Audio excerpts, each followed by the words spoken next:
So I started out this study because I was really interested in being able to address caregivers' needs, specifically in the Vietnamese community where there's not a lot of knowledge about dementia or how to be able to provide the right type of care. And so the intervention that we had developed, we wanted to get a lot of input on from caregivers. And what I didn't anticipate when we were doing these interviews was that a lot of our caregivers talked about previous immigration trauma that the person that they're caring for, their mom or their dad, had faced, or their spouse.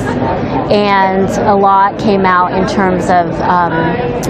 just the behavioral manifestations of dementia were these paranoid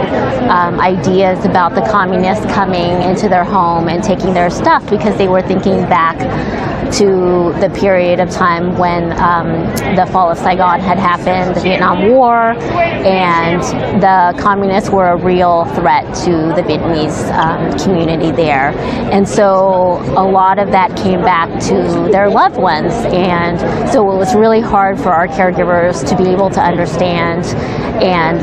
fathom what had happened and to think about that, how to help their person to deal with these fears. And so we really want to be able to, in our intervention,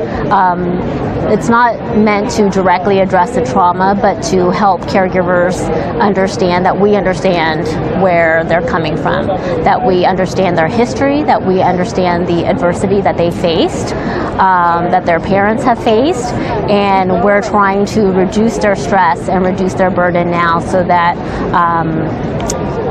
we can address sort of this